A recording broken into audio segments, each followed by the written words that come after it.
There's a joint report from the government of the UK and Germany about transhumanism. Mm-hmm. And as you know, this is one of the agendas of the World Economic Forum. That's not hidden. It's not a conspiracy, transhumanism. And they talk about the RNA vaccines as an entry point, kind of opening that space ethically and otherwise. So that's part of the push for why these particular products is it relates to that transhumanism agenda. And explain for anybody who doesn't know, transhumanism, explain it, break it down. So transhumanism is the belief, is the technology suite, I think is the best way to put it, around the idea of both mechanical and biological modification of humans for improved longevity and performance, I think, in general. And could be improved cognition also. So do I have it right to say we are now messing with things that Mengele and others were trying to mess with? They just didn't have the technology, and we're trying now to do the same thing with technology that may actually make it work. Yeah, so I'm a little, as somebody who's a 30-year veteran of the gene therapy business, I'm a little skeptical about the making it work part. World Economic Forum is all in on this. The lovely thing about the World Economic Forum is they don't hide their stuff. Yeah, I know. They just say it. I know. Right? And then they leave the paper trail that shows they're doing it. Klaus Schwab is here. He is the founder and executive chairman of the World Economic Forum. The organization holds conferences with global leaders all over the world, including the closely watched gathering in Davos, Switzerland, each January. Schwab created the World Economic Forum, as it's referred to, in 1971 with the mission of improving the state of the world. The theme of this year's upcoming meeting in Davos will focus on mastering the fourth industrial revolution. This refers to the period of digital transformation that will have profound effects on economies, societies, and on human behavior. And look at things like artificial intelligence. Exactly. And robots. Look at things like gene editing. Exactly. Opening a whole new horizon for medical science. And you see, the difference of this fourth industrial revolution is it doesn't change what you are doing.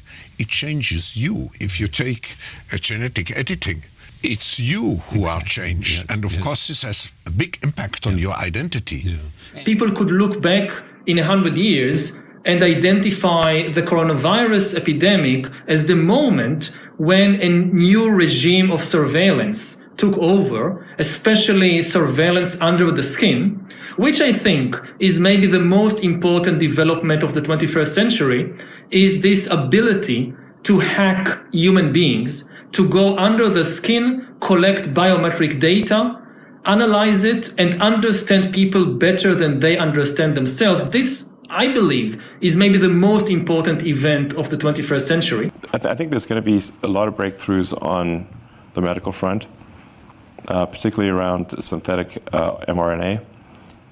You can basically do anything with synthetic RNA, DNA.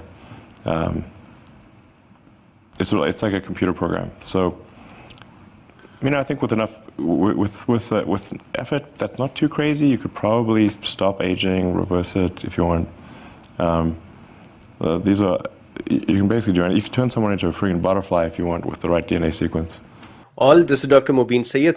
So there is a Swedish study that shows that the spike protein RNA from Pfizer-BioNTech vaccine in vitro goes into the liver cells and is converted into DNA in their nucleus.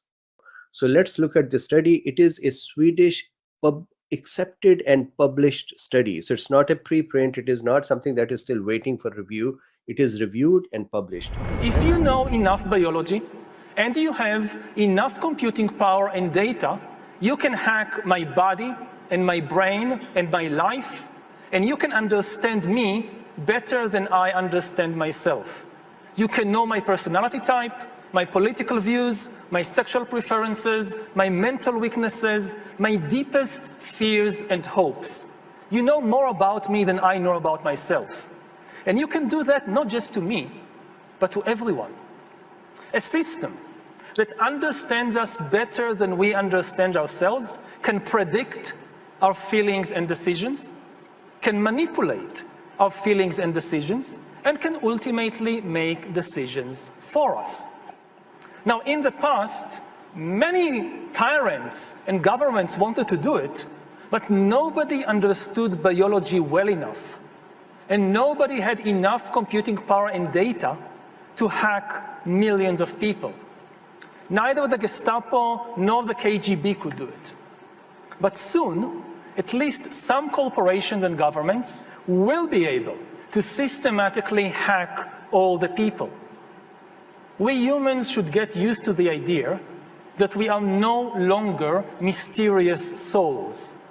We are now hackable animals. When you talk about technology and how the ways it can be deployed, that contribute to growth rather than exacerbate unemployment, how will that implement itself? It's a big question mark because there is a fear that technology, robots, just to take one you gain element, productivity from machines. Exactly, and it replaces maybe the workforce or jobs faster than we can replace them with new jobs. Not everybody can be a robot polisher and so on, so there will be new jobs. And I have to say, when I mention now names like Mrs. Merkel, even Vladimir Putin and so on, they all have been young global leaders of the World Economic Forum. Mm-hmm. But what we are very proud of now is the young generation, like Prime Minister Trudeau, President of Argentina and so on, that we penetrate the cabinets. So yesterday I was at a reception for Prime Minister Trudeau, and I know that half of this cabinet, or even more half of this cabinet, are actually young global leaders of the World Economic Forum. And that's true in Argentina too. Wow. Yeah. Sorry. That's true in Argentina as well. It's true in Argentina, and it's true in France now. Mm-hmm. I'm here with the president, who is a young global leader, but this is the best time for leaders to come together and work jointly for the world to become more inclusive, more sustainable, and more prosperous. We now welcome His Excellency Xi Jinping, President of the People's Republic of China. I think it's fascinating what's happening in this field right now. I mean, FDA approved the first electronic pill, if I can call it like that. So it is basically biological chip that it is in the tablet. And once you take the tablet and dissolves into your stomach, sends a signal that you took the tablet. So imagine the applications of that, compliance. The insurance companies to know that the medicines that patients should take, they do take them. It is fascinating what happens in this field. I just would like to highlight what you said about the European Chips Act, because it's an important step to create the physical brain for digitalization. Aujourd'hui, au bout de ça, on parle de puces qu'on pourra s'implanter. Ce sera quand ça? Certainement dans les 10 années à venir. Et après, on pourrait s'imaginer qu'on les implante dans nos cerveaux ou dans notre peau. Et à la fin, peut-être il y a une communication directe entre notre cerveau et le monde digital. Ce que nous voyons, c'est une sorte de fusion du monde physique, digital et biologique. On appelle quelqu'un, on n'a même plus le réflexe de devoir prendre un appareil, ça se fait naturellement. Hein. La technique continue le corps. Oui, vous parlez et vous dites, je veux maintenant être connecté avec n'importe qui. Hein? Et d'abord, vous avez les robots personnalisés. Et j'ai vu que M. Zuckerberg a prédit qu'à la fin de l'année, il va avoir son robot, son butler personnalisé, ouais, qui est à sa disposition. Donc, comme dans Downton Abbey, on aura son butler personnel, son serviteur, son esclave. Oui, mais il y a une différence. C'est un serviteur qui, avec l'intelligence artificielle, apprend. Et qui n'est pas seulement votre assistant pour des travaux manuels, qui peut vraiment être un partenaire intellectuel de vous. Humans are now hackable animals. You know, the whole idea that humans have, you know, they have this soul or spirit and they have free will and nobody knows what's happening inside me. So whatever I choose, whether in the election or whether in the supermarket, this is my free will, that's over.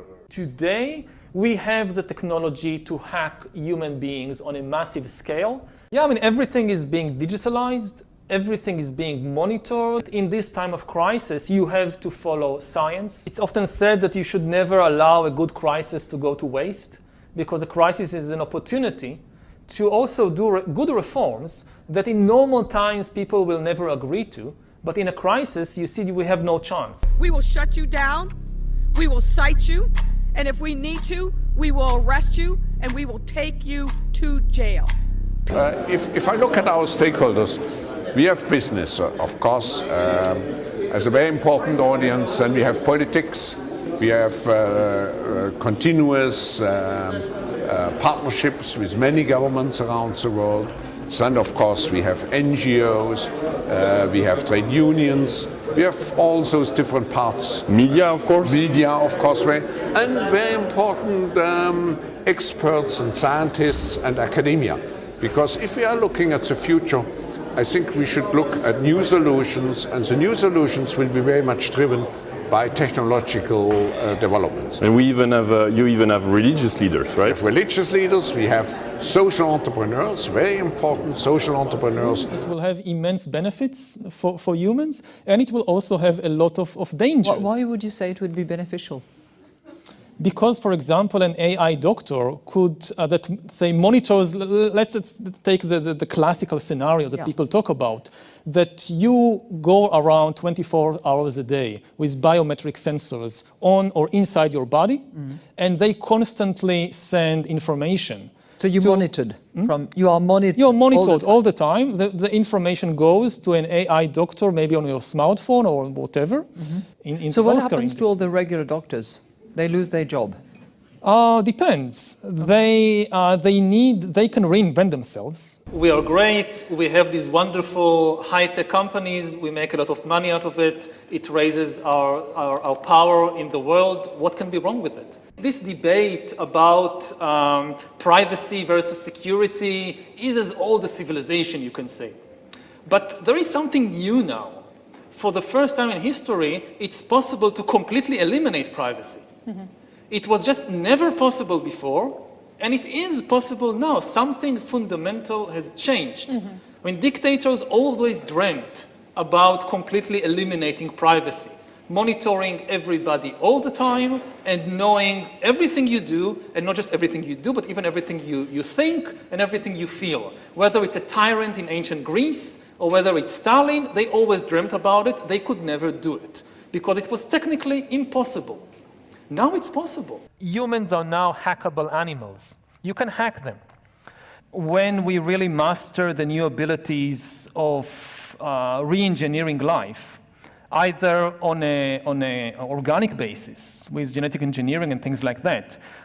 If, for example, we solve the problem, and there are many people working on that, and we are making very fast progress on the problem of directly connecting brains to computers, and therefore also brains to all kinds of bionic parts, you can have non-organic limbs and non-organic body parts which are disconnected from your body, and they are still functioning. If I have a bionic hand, to take the simplest example, the example like everybody gives it in this context, if I have a bionic hand connected to my brain through a direct brain-computer interface, this hand doesn't need to be attached to my body. It can be in a different room. Now, in the coming years, in the coming decades, we will face individual discrimination, and it might actually be based on a good assessment of who you are. I mean, if AT&T, if the algorithms and the big data algorithms of AT&T, they follow you around, they look up your Facebook profile, your DNA, your records from kindergarten until today, they will be able to figure out quite accurately who you are. And if they, for example, find out that, oh, he lacks motivation on the X scale, on the Harari scale, or the Friedman scale of self-motivation, 0 to 10, he is just 7.1. And we don't want to accept to our company people of less than 8.2. And we know from experience that yes, we can give you a little push, but you just lack what we need. And you will not be able to do anything, or almost anything, about this discrimination. First of all, because it's just you. They don't discriminate against you or me because you're Jewish or gay or black or whatever, because you're you. Walk around with biometric sensors on or even inside their bodies, and will allow Google or Facebook or the Chinese government or whoever to constantly monitor what's happening inside my body. We have the technology to hack human beings on a massive scale. New surveillance technologies that are now deployed just to deal with this coronavirus outbreak. When it's over, some governments may say, yes, but there is a second wave of corona coming, so we have to be prepared. And there is Ebola, and there is also regular flu. Why not protect people against that too with this new surveillance system? So the tendency would be to prolong it indefinitely. Also, it's the moment when surveillance goes really under the skin. Governments are now not just interested in where we go and who we meet, but even in what's happening inside our bodies. The world at large, normalcy only returns when we've largely vaccinated the entire global population. And well, this won't be the last pandemic that we face. So we, we'll have to prepare for the next one. That, I'd say is, will get attention this time. We need some kind of global loyalty and global identity. But maybe the most important impact of the new technologies is that they will change the very meaning of humanity, and they will change the basic rules of the game of life. For 4 billion years, that's a very long time, 4 billion years, nothing fundamental changed in the basic rules of life. All of life, for this immense period, was subject to the laws of natural selection and of organic biochemistry. It doesn't matter if you were an amoeba or a dinosaur, a banana plant or a Homo sapiens. You were made of organic compounds and you evolved by natural selection. This did not change. But in the coming decades, it is going to change. Science is about to replace natural selection with intelligent design as the chief motor of evolution. Not the intelligent design of some god above the clouds, but our intelligent design and the intelligent design of our clouds, the IBM cloud, the Google cloud, they will be the driving forces of evolution. And at the same time, life is about to break out of the limited organic realm and start spreading into the vastness of the inorganic realm. We are about to create the first inorganic life forms after 4 billion years of evolution. And in the process, our own species, Homo sapiens, is likely to disappear. Within a century or two, the combination of artificial intelligence and bioengineering will create completely new bodily and physical and mental traits that completely break from the hominid and mammalian mold. Consciousness itself might be disconnected from any organic structure, or alternatively, we might see the decoupling of intelligence from consciousness, and Earth will be dominated by entities that are super intelligent but completely non-conscious. highly intelligent computer programs that have no minds, no feelings, no emotions. We are in the process of becoming gods. And the big question that faces us in the coming decades is what to do with our new godlike powers. Humans are developing even bigger powers than ever before. We are really acquiring divine powers of creation and destruction. We are really upgrading humans into gods. We are acquiring, for instance, the power to re-engineer life. People don't know how a vaccine works. It's now extremely dangerous. The really big revolution, which is coming very quickly, will be when the AI revolution and machine learning and all that, the infotech revolution, meets and merges with the biotech revolution and goes under the skin. Given the ability to re-engineer bodies and brains and minds, then our imagination too is up for grabs. So I can tell you what sapiens like us would like to do with things like bioengineering or direct brain-computer interfaces. They would like to extend their lifespans, to be more healthy, to be more beautiful. But once you change the basic parameters of the human brain and of the human mind, I have absolutely no idea what the new kinds of entities would like to do with these technologies. I mean, so far in history, what we have seen is humans, just like us, changing the world outside them. So they cut down forests, they build bridges, they build factories, all kinds of things. But the real change now is that we are gaining the ability to start re-engineering not the world outside us, but the world inside us, inside the body and the brain. By definition, you don't know where this is leading because you're still stuck with your brain. It's happening on three fronts. There is biological engineering, which is taking the body as we know it, as natural selection shaped it, and basically speeding up natural selection.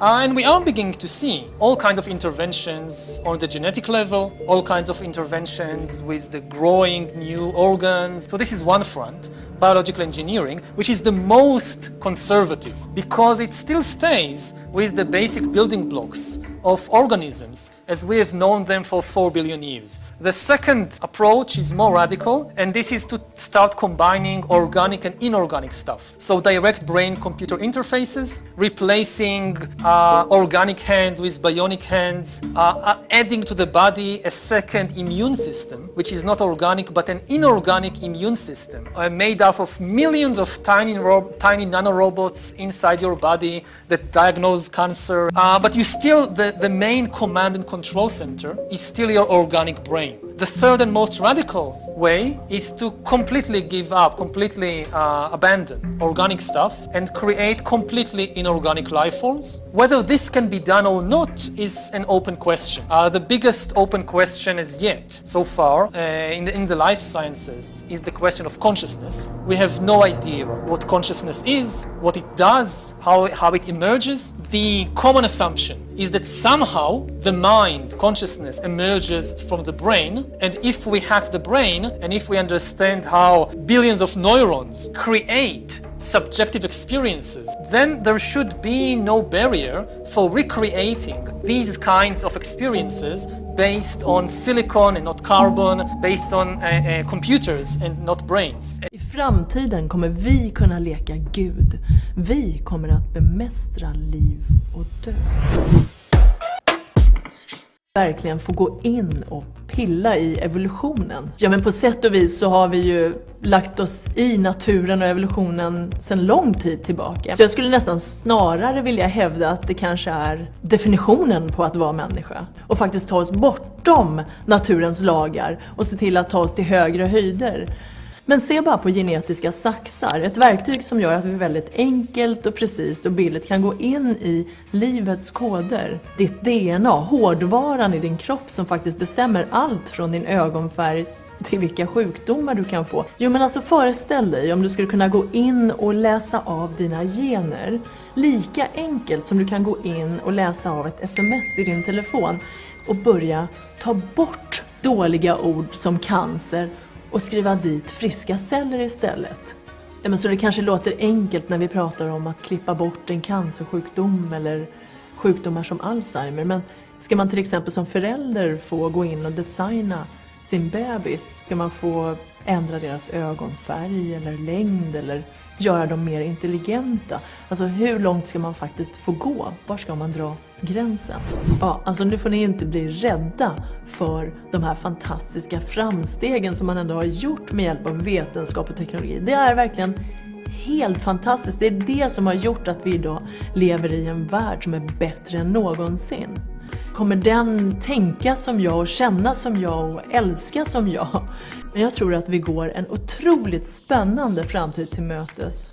Och den framtiden, den är ljus. One of the features of this fourth industrial revolution is that it doesn't change what we are doing, but it changes us. Is can we interface our own brains and get those signals out and maybe swap or share those signals with the signals that are coming in from these robot bodies? Can we somehow wire our brains into robot brains? So we built robot bodies. We can teleop them so we know that they move like us already and we're used to controlling them. We built AI systems that are very similar to how our own minds work, and we have all that data coming in and out. The missing piece is connecting into our own brain. Once we've done that, the possibilities are endless. So what I think is going to happen is in the future, there won't just be synths and humans, there'll be synth humans. Or there'll be some blend of a synth and a human. So maybe a human brain directly controlling a synth, maybe a synth brain directly controlling a human body. Maybe a human will have some synth parts. Maybe a synth could be made better if it had biological parts going into it instead. It'll be this blending, this beautiful, diverse spectrum of everything from pure robot to pure biological human. And I'm super excited about that. Now, how exactly will the future masters of the planet look like? This will be decided by the people who own the data. Now, why is data so important? It's important because we've reached the point when we can hack not just computers, we can hack human beings and other organisms. Good morning, Klaus. Good morning, Like. Where are we? We are here at the headquarters of the World Economic Forum in Geneva. Wow, thank you very much for getting me here. Can you explain me a little bit about your activities and could we see you around as well, because you have fantastic setup here? Of course, we can walk around. We have here our headquarters. We have also offices in Beijing and in New York. What we are doing is very complex. We are a foundation bringing together the key decision makers from all walks of life to address the challenges on the global agenda. Another very important constituency are our young global leaders, because we feel today's problems need fresh solutions, creative solutions. They need new thinking. And you find this new thinking among the young people. But many people looking at this on the internet will want to join you at the annual meeting. So we have a very, how shall I say, active severe selection process. Our young global leaders are selected by the top editors-in-chief around the world. The fourth industrial revolution will impact our lives completely. It will not only change how we communicate, how we produce, how we consume, it will change actually us, our own identity. And of course gives life to such policies and developments like smart traffic, smart government, smart cities. And this revolution will come at a breathtaking speed. It will be like a tsunami. And actually, it's not just a digital revolution. It's digital, of course physical with nanotechnology, but it's also biological. And those three dimensions provide the particular force to this revolution.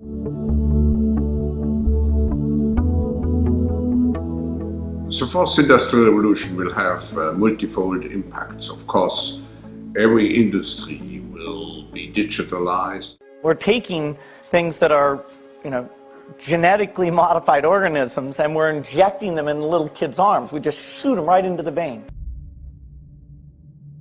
You've invested $10 billion in vaccinations over the last 2 decades, and you figured out the return on investment for that, and it kind of stunned me. Can you walk us through the math? In a Wall Street essay, Bill Gates declared vaccines the best investment I've ever made. There's been over a 20-to-1 return. So if you just look at the economic benefits, that's a pretty strong number compared to anything else. William H. Gates III and Melinda French Gates. As a top donor to both the WHO and the CDC, no one man has more power than Bill Gates. Normalcy only returns when we've largely vaccinated the entire global population. This will be the new normal until a vaccine is developed. Until we find a vaccine, going back to normal means putting lives at risk. We need to produce it and to deploy it in every single corner of the world. Full vaccination of our children and pregnant women. Development of new vaccines, therapeutics and diagnostics. Before effective vaccines and therapeutics are developed.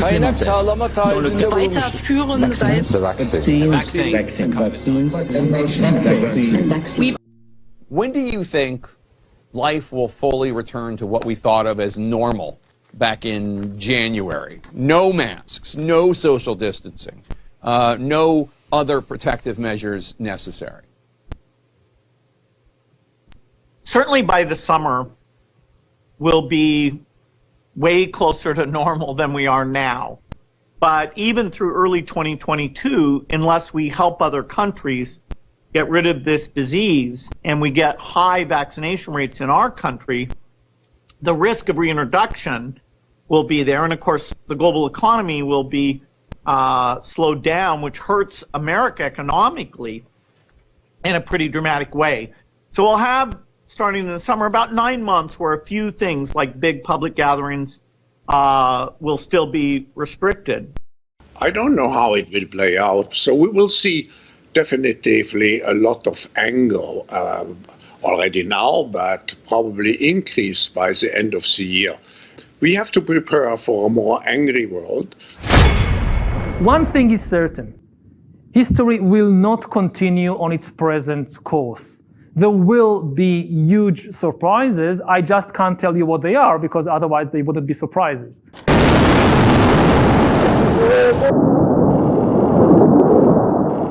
There is only one way this pandemic is going to go. It's going to get worse and worse and worse.